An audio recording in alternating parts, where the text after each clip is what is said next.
Hello, my beautiful people. Good morning, good afternoon, good evening, depending on where you for the watch this my video. My people, as soon as know for this our channel, say we they bring gists. Apropos anything with no concern gist. Now with the land for this our channel. That's why you see, say this channel with the column. Apropos Saga TV. Anyway, if you don't see that channel news and gist what they do for there. My people, I beg, make una continue to encourage this channel by subscribing. Just subscribe. It don't take anything from you. Subscribe, put on your notification bell, like and share. I will also appreciate all of you when they watch our video, when they share our video, when also they like this our video. We really do appreciate you all. Okay, guys, I will leave una make una watch this video. This is our latest gist. May I leave una make una watch am. Okay, my people, I will see you now for my next video.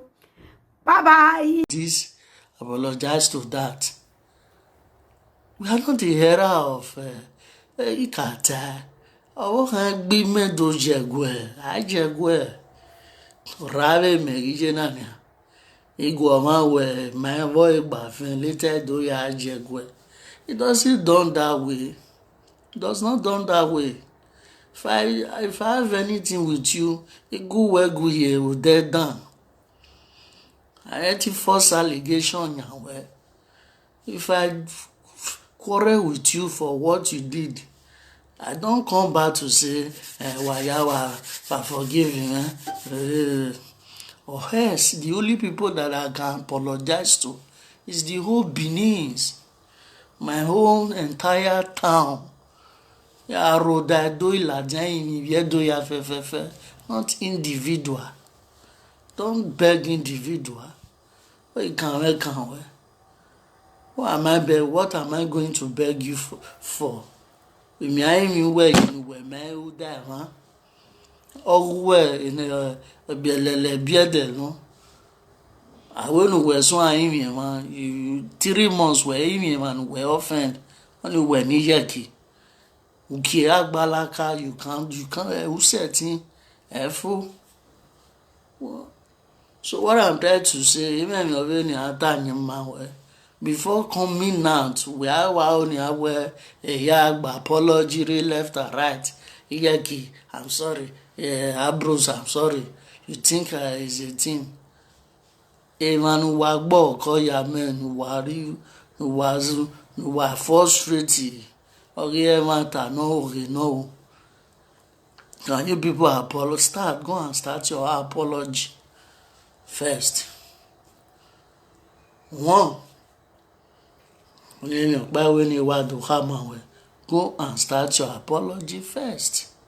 And stop coming online and say, now, we accept your apology. We accept your apology. No, does it not that way? Because we there. My video now, please share this video. Share. Till you do make one. So, when you buy do come away, Iyagi, Monica the Ambrose. We know Tamata Mammy Bona Yiku, Meji, Memo and Deba, and Meji Rita, and Ibegi, Eita. I don't do side. I don't have party. We roda maybe near fans. Me na me man lili me. Ni Deba na ni fans of me na lili me dwoni. Cause I want to boo the media na. The people side even evil. You know, Magba wa side here. All the name, the followers of me na Leluwa, me na monetize page wa. We all know the story. But Amaka, when MJ don't care. So Yaki, before accepting other people's apology, have you done your own apology? Have you done your own apology?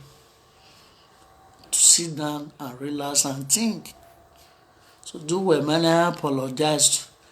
Anywhere you don't beg general.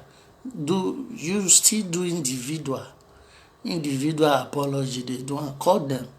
We ladian we then na start dog by lawo egui èmi ni ó dà wẹrẹ ni egui wale ke orion we I forgive you man.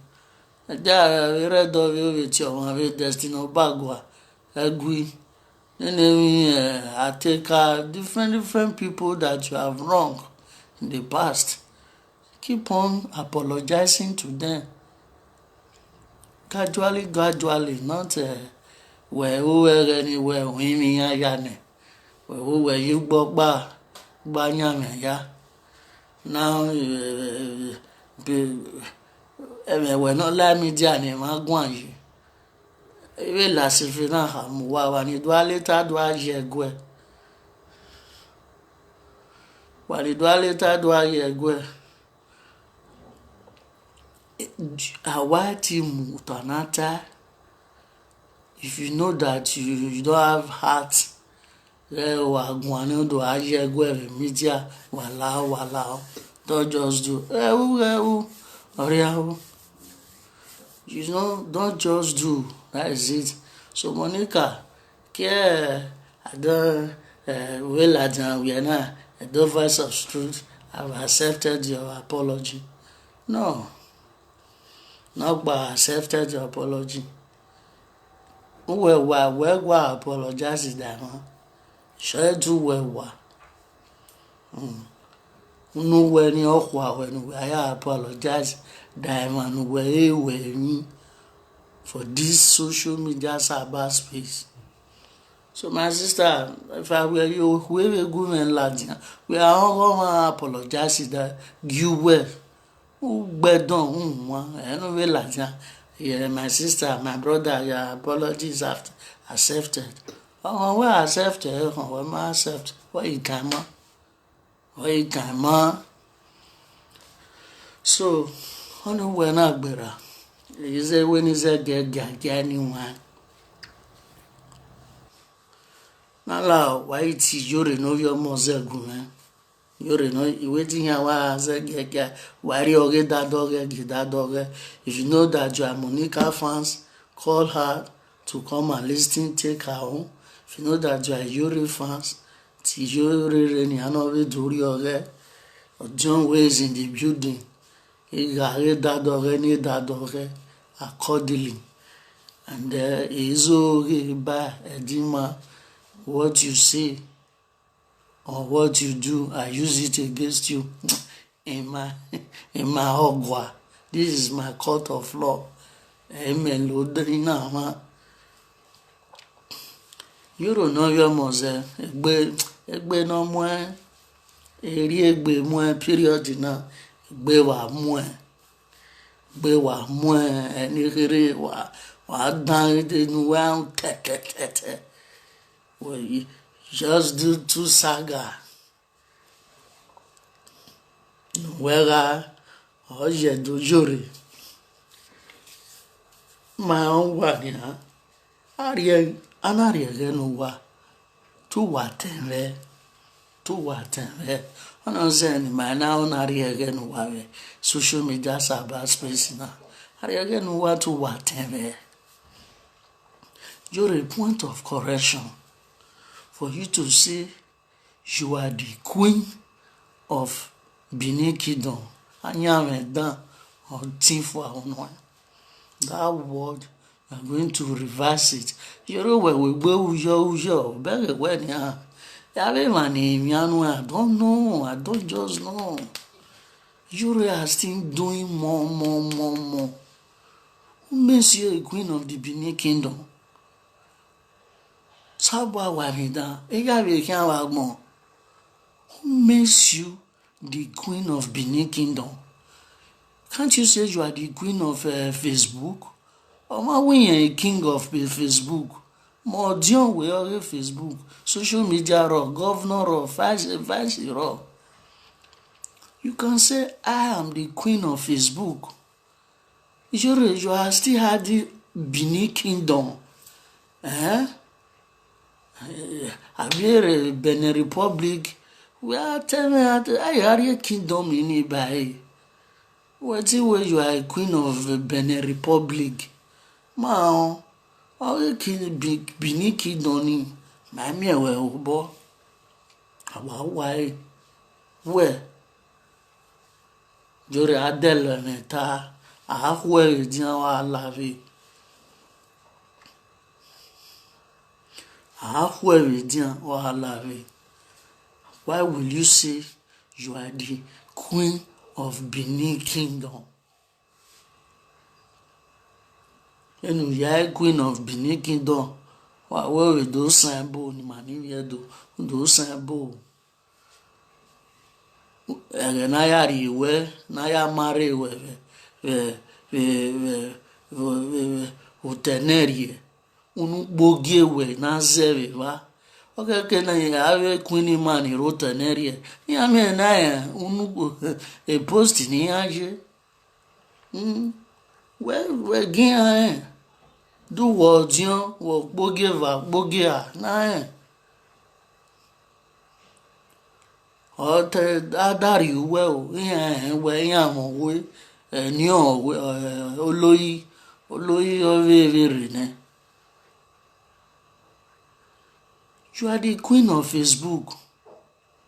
Basta. Take it like that. King Iro, you can still say I'm queen of Facebook.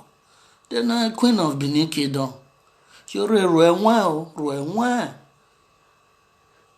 You are biting more than you can throw. Koko when I dolly once when I saw nubu, I saw bona. You don't have we have to wear a jury. I would have van nyenye. Then when nyenye big I don't know. Who are you shouting? People see it as if na normal thing. Large nyanya nyenye big with still less igwa. Emana we when na nyenye big with ketigwa. Tears usu we la di ona do nyanye gbegu e Monica gwan mama yen the next boy me or anybody we yen we do nyanye gbegu gwan we wa nyanye gbe anyanya kini nyanye gbe ari we ari me kini we na we ran boy you to na dore I don't know by nene mi na ba I don't just know. If I see no, where I a video no ya ro re ma go and play. Where I wrote a nedo ama waiting ya gbe ya mu. Well, lie your tornado rina. You face your own. Face your life. Banana on door. Okay, are you a queen of I also muigwe no da fun. He said, after Igwe Lolo, who you are a lolo of enemy when we don't care Anabra no enemy lolo of one of Ogunenemi kingdom. You know ye may be kingdom. Doy putu woman get we ban e be no ri ogbe we e be no ri ogbe we no ba celebrate pe ya o weri gbigbe pe nene ambition we ya do kinu we do ori pe nene ambition oni ni we ni do ka ma we jore ro enwa gbedo ro enwa kinu na queen Benin Kingdom do san bone do ni ma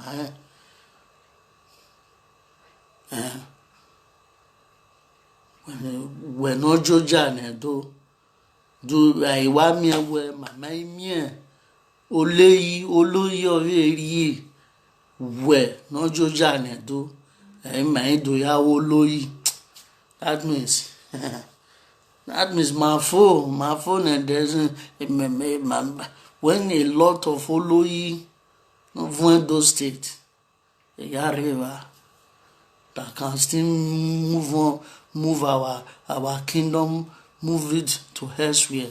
Where no you no ria wa ria dene we I'm the queen of Benin Kingdom. Me don't tifa unu. Ajanu. You are queen of Facebook. Where the Maya Mune Bima. Oge Facebook were him. King oge Facebook iro. President oge Facebook iro. Vice iro. Odion we Facebook imeviki. Me ha ni agwe am Odion way of Benin Kingdom. Take your time. Àwọn èèyàn àìyàn wẹ̀ sí olùbẹ̀dùn nù ẹ̀gẹ́ ẹgbẹ́ yìí pé wà á wọ̀n ní ẹ̀ wà nílé lẹ́yìn àbẹ́ followers wà á wọ̀n ní ẹ̀ dọ́ọ̀ẹ́ ọ̀hánmi ọ̀kẹ́kẹ́rẹ́ kọ̀sà ẹ̀ wà ìwọ̀n ààrẹ ni wà ìnú àdé tó wà á tẹ̀ nìyẹn wà á fi hàn yóò rè di wà ẹ̀wọ̀n àyùwọ̀n wà mí ẹ̀wọ̀n àyùwọ̀n. Because or set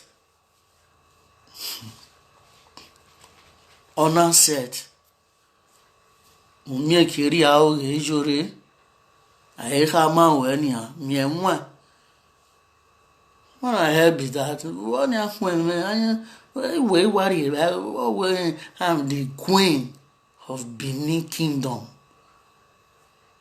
So about why me now you can never be the even ọwọ́ kan wẹ̀wẹ̀ yẹn ọdún wẹ̀wò even ọwọ́ kan kájú ọ̀rẹ́wò wẹ̀sẹ̀ tí a wò ká máa wẹ̀ queen wọ́n ẹ̀ máa láti ẹ̀ queen olóyè of Benin Kingdom sábà wà ní dányàmí dáńtì fáwọn ọ̀wẹ̀ so oríṣiríṣi. Honorable for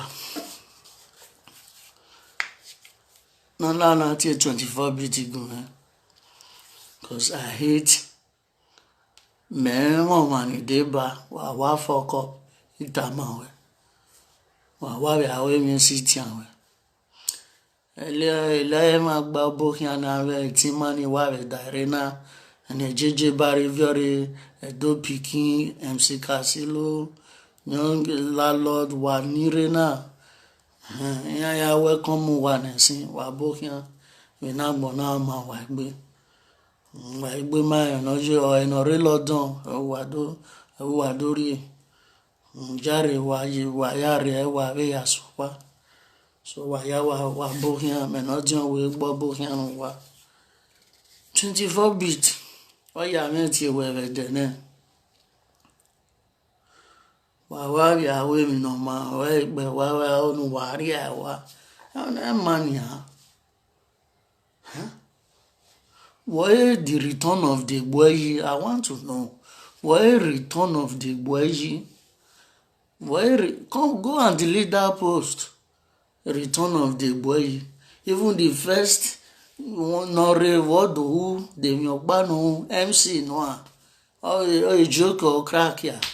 Me mami yokba ne de pa de boy do welcome when I will be yokba redova. There are many comedians there. No, I even at least this wage bagbon yabo. Why repeating one person? Okay, Sandra Agbogu, JJ Barika Mwere, when I don't want. If Dinya will be maybe the JJ Barika more, my baby more, only my kaima. When 24 bit, when more marry. Marry yo at least I made 2 years, 3 years, 4 years.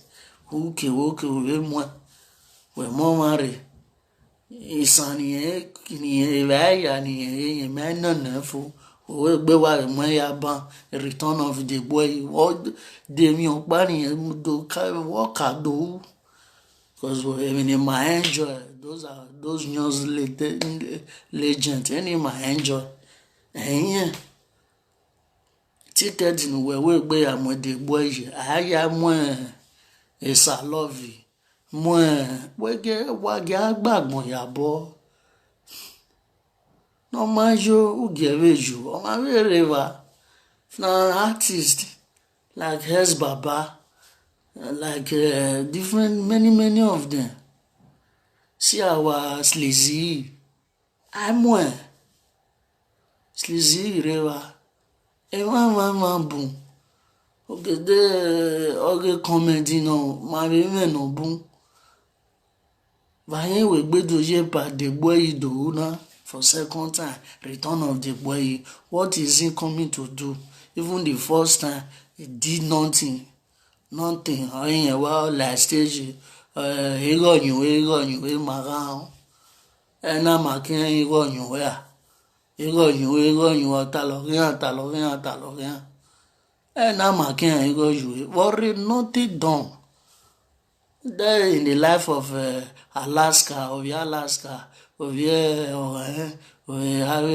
Baya, those are musicians. Any Zeri might enjoy entertainment in it.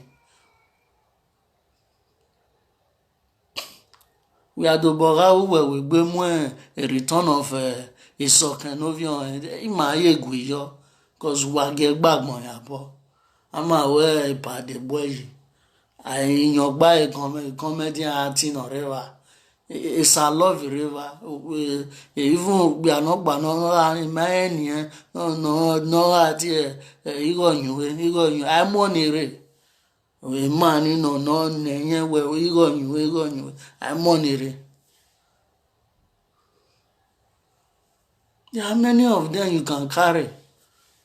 Must still be where now 24 be to my day one and say we need new face in the industry. We have a set in aviary.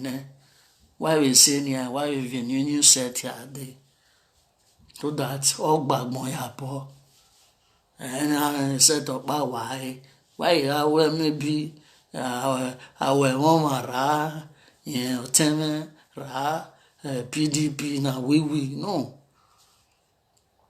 Okay, we Sandra now we bury UK. If I have more, yes, I don't. You can come UK how many times you like, but all I have more. My even low worry. Which one be return of the boy? Begging for me, there's no sense about that return of the boy. If I river, we are more doing entertaining here too. Yeah, I'm with the boy. What do?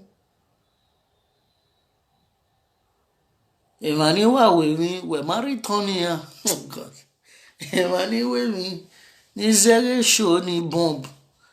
Anyway, we return. No, what Bobolelian, anyway, yeah, return of the boy. 24 bits love. Yeah, you go where organize it, but where I bury me, at least does not make any sense. Normally, there are people died that day, and in Ladi and Okmom. At least, hopefully that. If I never Jonah, I end of it, where we choose up about where honey. We the new fresh we moade. Eri ona iwe wa ma we muere. Obi àwọn oni we iwe je London now. You know. Get the boy return of the boy to come and do what? So, you know, Wagavina on I when you don't know 24 BT ko mani ani me e post ni at all. Ọ̀rẹ́ do we gberi London wa gi o ma we mo uwe igo ne ticket ra space no ya mo ma we wa we gberi ya mo arun pa wa stop ma no mai wa we gere huh. So I know you do then when you get when right here waiting here wa then why it here ajebogun Ajabako, ẹ̀rọ bien moins. Ajabo you wa serve media. Eri agbon we wa je. Wani gbe na nu me do bere venu se. Character is just like pregnancy. You can't hide it. You can pretend. With time, I tell where over must to gualidagbo. A character na. You think 2 years back when we live media, we can wear tuta, why bahati, when I have tradition, when we are original door, when I have Wi-Fi bah tell me tradition. Suddenly just so those one who were kind of fake, you were just using it to deceive yourself. Now imagine I posted a video in Wahuna some other and when I posted there was a comment somebody write where I will hear do they are where you sang do. I mean kin wadu na what are Ozano what get do. Yenuka wedo mwako bebebe do agbe fiego nisan for no tie gbo adaze o ma sisi munisan o kan mo video o kan we ni agbe ki we ni ro awon nfo we men we eje o igbe we ya don want ni ro awon nfo wọ́n wá mú kébè wọ́n mú ẹ̀dà kámẹ́rà náà wọ́n kó bẹ̀tẹ̀ tó mú ẹ̀dà kámẹ́rà. Emani megbe no ma, they're shocking. When I hear bute, well, ya you benetelebe, near agbovu meba. Eko no kwani agbovu weji nani. Eko no kwani agbovu weji yes or no.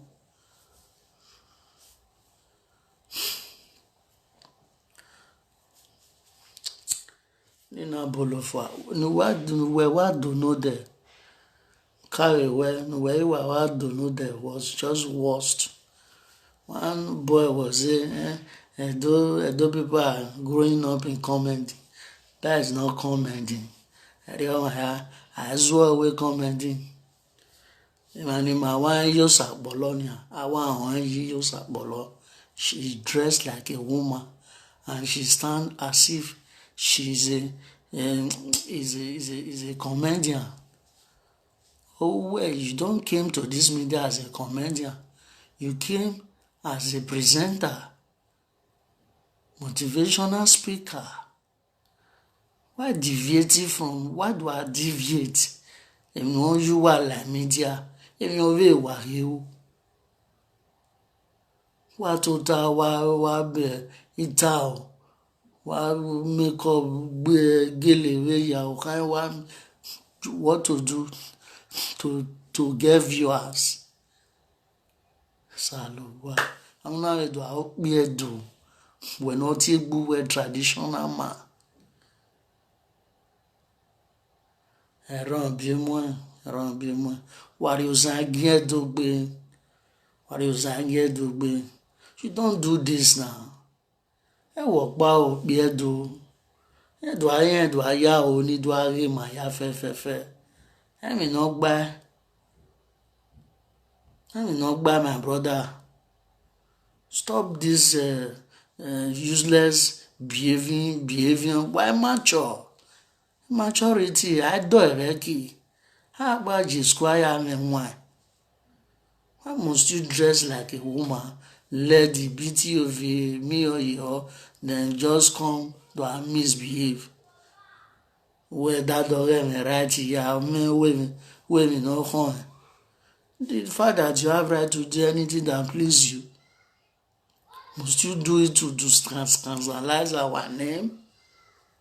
How we go and see Benin men? Biedo yarinya, the media yan fully bian.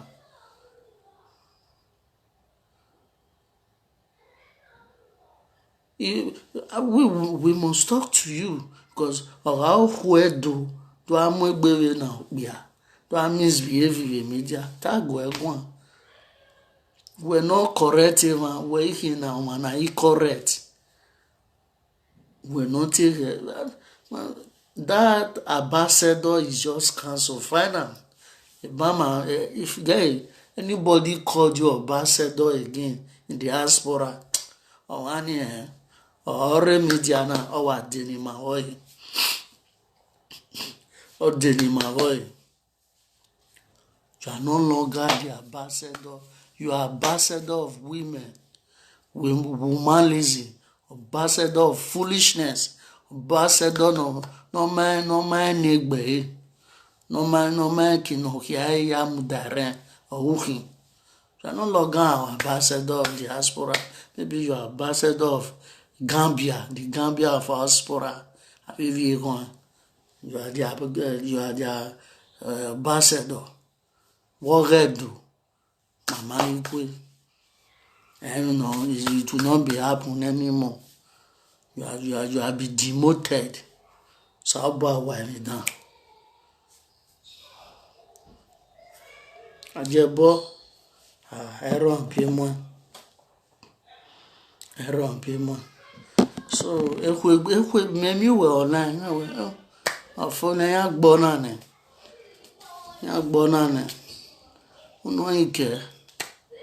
no ike this has begun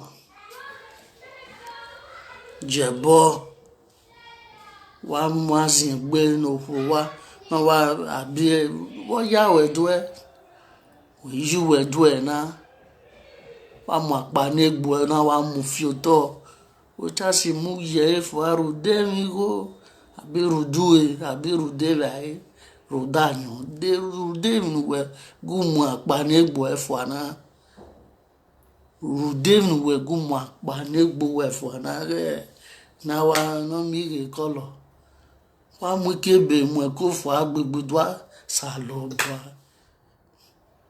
If it's not enough, not to dress in our home. When you will keep Facebook, keep profile picture. Disgrace to men.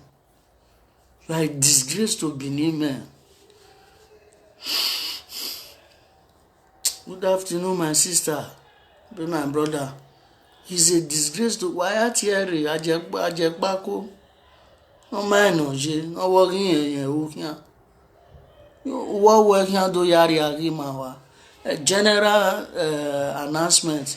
While if you do your FFF, no, he was social media, was a Benjamin. Was I no working here? Near Doha, where my doing later, we were doing Sabbath space war, you know. And the way we do my attack is so I see I think the person that you people will also attack is that useless and nothing but that very watching of the wama wana we do we jowa do ayeni ma ya wo bogozogo imetiana. Those are the people who are good. I say Benjamin.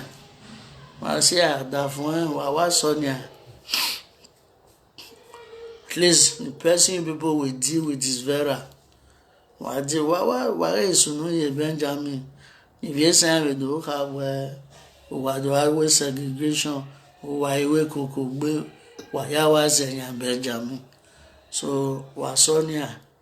Wa die. Wa Vera to Boya Motion for using our language to be constituting nuisance on Facebook. They will pay dearly for it. There too, they must surely pay dearly for it. Why go on Bozola? I bet you. When one I do, one I do as the media, women area. 20 no rona Jojane do Benin people.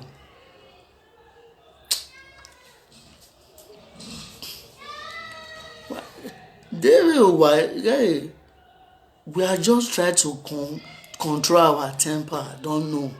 If not, Ekinu Waido. Imagine now, I home this my platform. Begin vision. I come here and swear for the whole Ijo, Shekiri, Delta State. Ya rule ìwà ya fẹ́fẹ́fẹ́. Because they are there, ne do ya jeviri because if I'm not see agbe, very about you know. Because why more daga I can move anambi. Why me kingdom? Why me nogi? Why me king? Why me miya? Why me Shekiri men de? Why me kuya? What you can work at me do? Why not do a mania? Idian. So wala wo was a Benjamin. Wa mo out there vera to bo un dan un susu. Wa ni ri e ba man wa na we to wa do gbe ma yese. E ba ni o han gbo wa. O ma gbo wa no wa o yo no wa wa van no wa wa son no wa o wa bi e yore. Maria Geruwa wa to tayo teledo. Mi da mama ya wo. We welcome anybody. We don't segregate. Is it a crime? The area there why say we bone why do agbe ma yese. No we say no wa. No wa we say na here we gbo wa yese. O ho ele gbewe. No wa we say na continue on here gbo wa yese. Me ta gbo wa. So, you know. Okay, my amazing people, we don't come to the end of this video. I hope una enjoyed this video. Una see what our big brother or Dion way talk for this video. May not be like saying that me analyze am for una. I beg make una help me analyze am for the comment section. Make una also do us a favor by subscribing and share this video. Like this video, my people, make una support us. And we go see una for our next video. Bye bye.